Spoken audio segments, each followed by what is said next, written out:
All right, last video for today is going to be all about writing. So, day 16, if you look at that, it is called Flip the Fairy Tale. And it's a narrative. Remember, narrative is storytelling. And it doesn't have to be super long, guys, but I know all of you, we've been working on writing all year long, and narrative should be very familiar to you. And if you remember back to our stories we were writing about the helicopter rescue, that was a narrative. So a lot of you really liked being creative and being able to express yourself that way.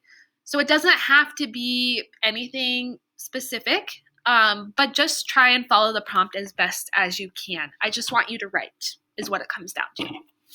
So this prompt says it wants you to flip a fairy tale. It says, using a fairy tale that you are familiar with, Little Red Riding Hood, the Three Little Pigs, Goldilocks, and the Three Bears, rewrite the story but from a different point of view. For instance, tell the story of Little Red Riding Hood from the wolf's perspective. Now, if you remember and you watched my reading video, I was reading the true story of the Little Pigs, which is basically a retelling of the Three Little Pigs, but from the wolf's perspective. So you're going to be doing that exact same thing. And if you don't know any fairy tales, think of a story that's common that people know about and rewrite it from a different character's point. So by their actions, thoughts, and words, you will come up with a character. You'll describe a setting. A setting is where the story takes place. So is it going to be in an imagined land, the real world? How do you want your story to look? Use descriptive language. Remember, show, don't tell. Could I see your story happening? Could I see a picture of it in my mind just from your words? Okay. And make sure your plot follows logical sequence. Remember, somebody wanted, but so then. You have to have a somebody. You have to have them wanting something. What does your character want? You have to have but, which means there's a problem that happens. What do they do to try and overcome that problem? And then how does your story end? Your story needs to have a beginning and an end. So just write it on a piece of paper. It doesn't have to be anything fancy. Don't worry about spelling. Don't worry about what your words are and whatever that is. Just write your story, okay? I just want to read your wonderful writing. I miss reading your writing. I really do. Okay, so this is an example. I read a little bit at the beginning of this book in my reading video, but it's about the wolf who thinks that the story of the Three Little Pigs was wrong, and it wasn't the correct version of the story. So he's telling his version of the story.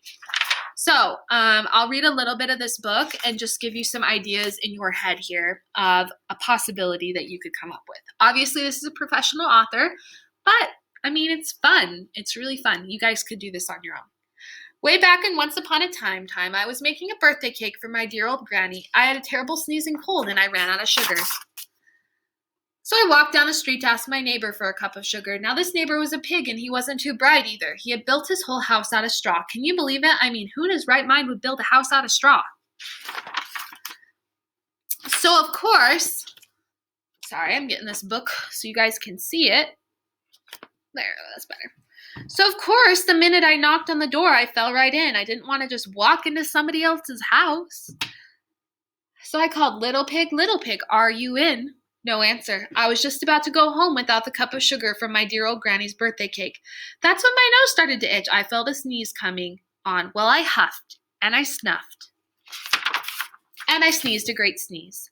So that's where, according to this story, the huff and the puff and I'll blow your house down comes from. It's because he had a cold and he was sneezing. So that's this character's perspective on what really happened. It says, and you know what? The whole darn straw house fell down, and right in the middle of the pile of straw was the first little pig, dead as a doornail. He had been home the whole time. Well, it seemed like a shame to leave a perfectly good ham dinner lying there in the straw, so I ate it up. Think of it as a big cheeseburger just lying there. So from the wolf's perspective, he didn't do anything wrong. And the true story of the Three Little Pigs is that the pig died when the house fell down, and so the wolf was just taking advantage of the situation. Okay? Of course, from the little pig's perspective, it seems like he was out to get them and he was trying to eat them, and the story goes on, and you can decide for yourself which version of the story is correct. So that's what you're doing. So Little Red Riding Hood, you could write from the perspective of the wolf. Cinderella, you could write from a wicked stepsister point. Whatever you want to do. And I hope those videos are helpful, and good luck writing.